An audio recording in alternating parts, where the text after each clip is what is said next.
হচ্ছে সৃজনশীল যখন তোমার হাতে দিবে পূর্ণমান থাকবে 50 এবং 8টা থাকবে, সময় থাকবে 2 ঘন্টা কত মিনিট, 35 মিনিট। এখন 8টা সৃজনশীল থাকবে, যে কোনো 5টা লিখবা তুমি, কি যে কোনো 5টা। 5টার মধ্যে আমি তোমাদেরকে বলি প্রথম অধ্যায় থেকে আনসার করবা 100%, কারণ প্রথম অধ্যায় একদম সহজ একটা টপিকস, মাত্র 7টা টপিকস পড়লে তুমি আনসার করতে পারবা। ঠিক আছে, তো এখন আমি হচ্ছে একটা করে সৃজনশীল প্রথম অধ্যায় থেকে কিভাবে আনসার করবা, দ্বিতীয় অধ্যায় থেকে, তৃতীয় অধ্যায় থেকে, চতুর্থ অধ্যায় কিভাবে আনসার করবা, জাস্ট টেকনিকটা বুঝিয়ে দিচ্ছি। সো আমি তোমাদের জন্য ভাইরাল একটা প্রশ্ন রাখছি, কেমন জানো? এই রোবোটিক্স বর্তমানে খুবই আলোচিত বিষয়। কথা বুঝছো, বর্তমানে আলোচিত বিষয় হচ্ছে রোবোটিক্স। এই যে দেখো, এই সৃজনশীলটা আমি তোমাদেরকে কিভাবে লিখবা তোমরা সবকিছু এ টু জেড জানাবো। আর যেভাবে লিখলে 10-এ 10 পাবা, একটু টেকনিকটা দেখো। সো তোমাকে আমি বলে রাখি, এটা বরিশাল বোর্ড 17তে আসছে, অনেক কলেজ আসছে, এইটা মোস্ট ইম্পর্টেন্ট প্রত্যেকটা বোর্ডের জন্য। কথা বুঝছো, প্রত্যেকটা বোর্ডের জন্য মোস্ট ইম্পর্টেন্ট। যাই হোক, এখন কথা হচ্ছে দেখো, সৃজনশীল একটা খাতা আমি নিলাম হাতে। সো স্যার, কথা হচ্ছে যেভাবে খাতায় লিখলে 95+ পাবা, মানে কি এমসিকিউ সিকিউ। 95 কেন বলছি জানো? এমসিকিউ তুমি যদি 25, মানে 25 তো আর পাবা না, 20+ পাইলে হয়েছে, 100% 95 আসবে, A+ তো আসবে 100%। এবং ব্যবহারিক হচ্ছে 25-এ 25 সবাই পায়, কিন্তু কলেজের টিচারের সাথে জাস্ট একটু যদি মিল দিতে পারো, 25-এ 25 কিন্তু দেয়া দেয় এটা। এরপরে হচ্ছে সিকিউ, যদি তুমি 50-এ 45 পাও, তাহলে দেখো এবার কত পাইতেছো তুমি। সো যাই হোক, কথা হচ্ছে তোমরা হচ্ছে, আমি এখান দিকে সাজিয়ে লিখছি। 1 নং প্রশ্নের উত্তর তুমি লিখলা। হুম, 1 নং প্রশ্নের উত্তর একটা টান দিবা, দেওয়ার পর ক নং লেখছো, লিখে একটু জায়গা রাখবা। তো আমি যেহেতু এটার উত্তরটা দিব, দেখো রোবোটিক্স কি। এখন রোবোটিক্স কি, মানে রোবোটিক্স হচ্ছে এমন একটা বিষয় যেখানে রোবট নিয়ে গবেষণা করা হয়, রোবটের যাবতীয় কার্যক্রম সবকিছু করা হয়, এটা হচ্ছে রোবোটিক্স, মানে রোবোটিক্স এর বিষয়। কথা বুঝছো? তাহলে দেখো, রোবোটিক্স হলো বিজ্ঞান ও প্রকৌশল বিদ্যার একটি শাখা, যেখানে রোবট সম্পর্কিত ধারণা, নকশা, উৎপাদন, কার্যক্রম, ব্যবহার ক্ষেত্র ইত্যাদি বিষয় নিয়ে গবেষণা করা হয়। কথা বুঝছো? এক কথায় শিখিয়ে দিব, জাস্ট একটা টেকনিকে লেখছো, যেখানে তুমি সুন্দর করে একটা কি টাইপ ব্যবহার করছো। দেখছো কত সুন্দর হয়েছে তোমার লেখাটা, ধরো এভাবে লিখছো, একজনে 1 নংটা এইভাবে লিখছো, তাকে টিচারে একে এক এটা থেকে দিবেই 100%। তাহলে কি সিস্টেমে, তারপর দেখো তুমি কি করবা, তুমি হচ্ছে একটু গ্যাপ রাখবা। এই যে 10-এ 10 পাবা সৃজনশীল, আমি টেকনিক শুধু বুঝিয়ে দিচ্ছি, একটু গ্যাপ রাখবা। পরবর্তীতে প্রশ্নটা দেখবা কি বলছে, ব্যক্তি শনাক্তকরণের প্রযুক্তিটি ব্যাখ্যা করো। এখন একটা টেকনিক তোমাকে শিখাই, ব্যক্তি শনাক্তকরণের প্রযুক্তিটার নাম কি আগে? বায়োমেট্রিক্স। কেউ যদি, আমি কি বলছি যে আজ, মানে তুমি যদি আজাইরে লিখো খাতায়, হাজার হাজার লিখা লিখো, প্রশ্ন 2 পৃষ্ঠা 3 পৃষ্ঠা লিখো, কোনো লাভ নেই। আইসিটিতে যদি তুমি মেইন কথাটা লিখো, তাহলে হচ্ছে কি তোমাকে নাম্বার দিবে, না হয় দিবে না। ঠিক আছে, একদম কারেক্ট কথাই দা। সো এই যে ব্যক্তি শনাক্তকরণের প্রযুক্তি, আমি বলছিলাম ব্যক্তি শনাক্তকরণ যদি করা কথা থাকে, শনাক্তকরণ কথা থাকলে বায়োমেট্রিক্স তুমি লিখবা, ব্যক্তি শনাক্তকরণের প্রযুক্তি হচ্ছে বায়োমেট্রিক্স। দেখছো আমি কি বলছিলাম? এটা হচ্ছে বায়োমেট্রিক্স। এই যে লিখার পরে এটাকে ইনভার্টেড কমা দিবা, এইটার জন্য তোমাকে 1 দিয়ে দিবে। মানে এই যে দেখো 2 নাম্বার প্রশ্ন কত, 2 না? তুমি যে এইটা ধরতে পারছো, এটার জন্য 100% টিচারে তোমাকে 1 দিতে বাধ্য। তাহলে কি তোমরা কি এভাবে লিখছো কোনোদিন? এভাবে লেখার দরকার নাই, ব্যক্তি শনাক্তকরণের প্রযুক্তিটি ব্যাখ্যা করা হলো, এগুলো দরকার নাই, এগুলোতে নাম্বার দিবে না, তোমাকে বলছে মেইন টপিকসটা লেখার জন্য। আমি জানি অনেক শিক্ষার্থীরা এই সৃজনশীল মানে লিখতে পারে না। তো আজকের ভিডিওর মাধ্যমে তোমাদেরকে শুধু আইসিটি না, যত সৃজনশীল আছে সবকিছু টেকনিক বুঝতে পারবে এই ভিডিওতে। শনাক্তকরণের প্রযুক্তিটি হচ্ছে কি, তাহলে দেখো শনাক্তকরণের প্রযুক্তি হচ্ছে বায়োমেট্রিক্স, এইটা জাস্ট ধরতে পারলে তুমি কত পাবে? 1। আচ্ছা, পরে হচ্ছে এই যে বায়োমেট্রিক সম্পর্কে যদি তুমি কয়েকটা লাইন লিখতে পারো, এটার জন্য দিবে 1। এই হচ্ছে টোটাল 2 নাম্বার। কথা কি সবাই বুঝছো? তার মানে দেখো, আমি একটু ব্যক্তি শনাক্তকরণের প্রযুক্তিটি হচ্ছে বায়োমেট্রিক্স লিখার পর একটা গ্যাপ দিছি, গ্যাপের পর আরেকটা টাইটেল ব্যবহার করছি, কি সিস্টেমে দেখছো?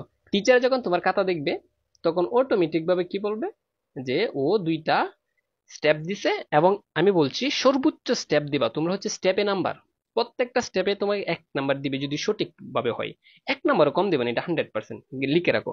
এটার জন্য 1, এটার জন্য 1, তার মানে এটাতে তুমি 2 পাইছো, আর এটা হওয়াতে তুমি 1 পাইছো। এদিকে কেন খাতাটা জায়গা রাখে জানো? টিচার নাম্বার দেওয়ার জন্য। কথা বুঝছো সবাই? 2 কিন্তু হয়ে গেছে। সো এখন ব্যক্তি শনাক্তকরণের প্রযুক্তিটি হচ্ছে বায়োমেট্রিক্স, আমি বলছিলাম শনাক্তকরণের কথা থাকলে বায়োমেট্রিক্স। আর প্রথম অধ্যায় থেকে এভাবেই মাত্র আমি 5 থেকে 6টা টপিক্স যাদেরকে পড়াইছি, পেড বেসে যারা আছে জানে। হ্যাঁ, জাস্ট এই টপিকস গুলো পড়লে তুমি বানিয়েও লিখতে পারবে আইসিটি।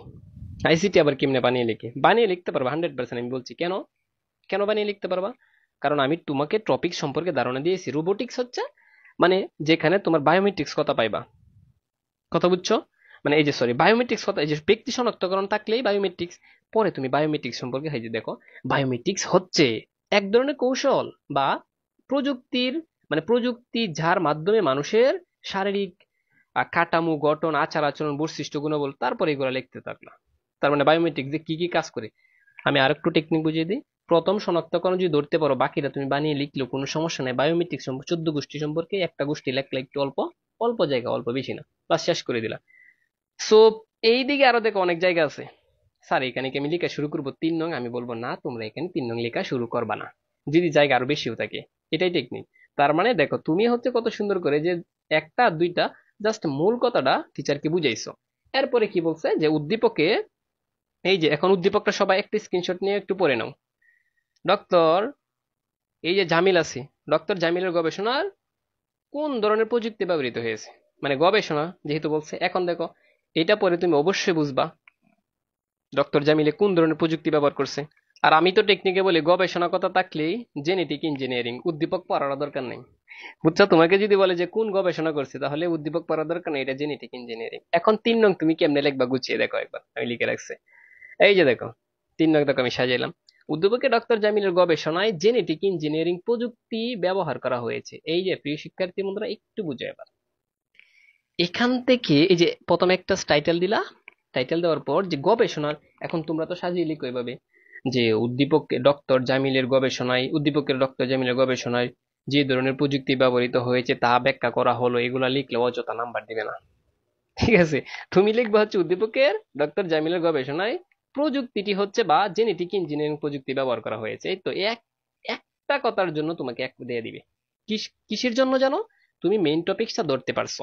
আমাকে সময় দাও, আমি প্রত্যেকটা অধ্যায়ের এভাবে বুঝাবো তোমাদেরকে, ঠিক আছে? একটু হয়তো প্রথম সময় লাগতে পারে, কিন্তু পরবর্তীতে মজা পাবা। এটা কি বলছে, আইসিটি কেউ ফেল করবে না, সৃজনশীল কিভাবে লিখতে হয় জাস্ট বুঝো। এই যে এটা ধরছো, এটার জন্য তোমাকে টিচার 1 নাম্বার দিবে, বাস। এরপরে তুমি এই জেনেটিক ইঞ্জিনিয়ারিং একটা সংজ্ঞা দিলা এখান থেকে এই পর্যন্ত, জেনেটিক ইঞ্জিনিয়ারিংটা কি মূলত, হ্যাঁ, এই সংজ্ঞাটা দিলা এটা। এরপরে তুমি জেনেটিক ইঞ্জিনিয়ারিং সম্পর্কে আরো লিখলা, অনেক কিছু তথ্য লিখলা। তারপর জেনেটিক ইঞ্জিনিয়ারিং একটা কি আছে, এই যে জেনেটিক্যালি মডিফাই, হ্যাঁ, ক্রপস আছে, জেনেটিক্যালি মডিফাই অর্গানিজম এটা আছে। এটা সম্পর্কে ইংলিশ যদি কিছু থাকে তাহলে এটা আরো লিখলা, আর একটা স্টেপ দিলা এখানে, দেখছো? দেওয়ার পর সর্বশেষ জেনেটিক ইঞ্জিনিয়ারিং বলছে না 14 গোষ্ঠী লিখবা। এই যে দেখো 4টি লক্ষ্য হলো জেনেটিক ইঞ্জিনিয়ারিং এর, খারাপ দিকে 4টি লক্ষ্য। দেখো আমি কি টাইটেল ব্যবহার করছি, এই যে এরকম টাইটেল ব্যবহার করছো কোনোদিন? জাস্ট এভাবে উল্লেখ করে দিলা। তারপর সর্বশেষ লেখলা, পরিশেষে বলা যায় যে, এই যে দেখছো, তাই পরিশেষে বলা যায় যে উদ্দীপকের ডক্টর জামিলের প্রযুক্তিটি কি, এই যে দেখো বিশ্বে উন্নত ফসল এবং উন্নত উদ্ভিদের ক্ষেত্রে ব্যাপক ভূমিকা পালন করছে। এই কথাটা দেখছো কতটুকু গুরুত্বপূর্ণ, শেষে ফিনিশ দিছে। সুপ্রিয় শিক্ষার্থী বন্ধুরা দেখো, তার মানে একজনে খাতা ভরে অনেক লিখছে, মানে একদম মিশে মিশে অনেক লিখছে। আর তুমি টেকনিক্যালি স্টেপ ব্যবহার করে কত সুন্দর করে খাতাগুলো গুছিয়ে লিখছো। আচ্ছা, এভাবে লেখার পর তোমাকে একজন টিচারে, তুমি যদি টিচারে তোমাকে মেইন টপিকটা লেখছো ভালো করে, প্রত্যেকটা স্টেপ অনুযায়ী যদি তোমাকে 1 নাম্বার করে দিতে চায়, তাহলে দেখো কত করে দেওয়া লাগে, 4-5 দেওয়া লাগে। তোমাকে তো 3 নাম্বার 100% দিবে, এটার লেগে 1 নাম্বার কম দিবে না। তাহলে কি বুঝছো সৃজনশীল কিভাবে লিখতে হয়? সৃজনশীল কিভাবে লিখতে হয় জেনেটিক ইঞ্জিনিয়ারিং এর, আমি বিশেষ করে আমি তোমাদেরকে বলতে চাই, যারা একটু উচ্চ লেভেলের স্টুডেন্ট আছো, মানে আমি এটাই বুঝাচ্ছি, পড়াশোনা করো, তারা একটু গুছিয়ে লিখতে পারলে 100% তুমি A+-এর উপরে পাবা, আইসিটি তে বিশেষ করে। কথা বুঝছো? বাস এইভাবে লিখছো, তাহলে দেখছো বিষয়গুলো, মানে সবাই কিন্তু লিখে, কিন্তু স্টেপ বাই স্টেপ প্রত্যেকেই খুব কমই লিখে, এটাই। আচ্ছা, এরপরে আমরা দেখবো ডক্টর জামিলের বন্ধুর চিকিৎসা পদ্ধতি। এই যে চিকিৎসা পদ্ধতি থাকলে ক্রায়ো সার্জারি। তার মানে তুমি এখন কি, আচ্ছা এদিকে এখন জায়গা আছে স্যার, আমি 1 পৃষ্ঠা এদিকে লিখলাম আর এদিকে লিখলাম, তাহলে কি আমি 2 পৃষ্ঠা লিখবো না 1.5 পৃষ্ঠা লিখবে? এটা 1.5 পৃষ্ঠা লিখে এদিকে জায়গা আছে, তাক জায়গা টিচারের জায়গা পড়ে থাকবে, তোমার দরকার নেই সরকারি কথা। এখানে ধর লিখো না, লিখো না, এখানে আর লিখার দরকার নেই। তুমি বলছি কি মাত্র 5টা সৃজনশীল খুব সুন্দর করে লিখতে না, এখানে লিখার দরকার নাই, ঠিক আছে? একটু অল্প জায়গা থাকুক না, এখান থেকে তুমি শুরু করছো সুন্দরভাবে। এই যে গণক, উদ্দীপক ডক্টর জামিলের বন্ধুর চিকিৎসা পদ্ধতির নাম কি? Cryo surgery. এটার জন্য 1 নাম্বার পাই আছে। মানে তুমি মেইন রূপটা ধরতে পারছো যে কি চিকিৎসা। এখন যদি তুমি বলতা যে উদ্দীপকের ডক্টর জামিলের বন্ধু চিকিৎসা পদ্ধতি ব্যাখ্যা করা হলো, তারপর মূল টপিক সিলেক্ট না কোন চিকিৎসা পদ্ধতির নাম, তাহলে টিচারই তোমাকে নাম্বার দিবে না? টিচাররা খাতা দেখার সময় এটাই। আরেকটা টেকনিক আমি তোমাদেরকে বলছি যে এই যে প্রযুক্তিটা ব্যবহার করা হয়েছে এখানে, এটা নিচে আন্ডারলাইন করে দিবা নীল কলম দিয়া, অন্য কলম না, লালও না, অন্য কলম না, কি দিয়ে? নীল কলম দিয়ে, ঠিক আছে? আচ্ছা, সো তাহলে কি বলছি দেখো তো, ডক্টর জামিলের বন্ধুর চিকিৎসা পদ্ধতির নাম হচ্ছে ক্রায়োসার্জারি। এটা এই ক্রায়োসার্জারি মানে এটা ধরতে পারছো মানে 1 নাম্বার পাইছো তুমি।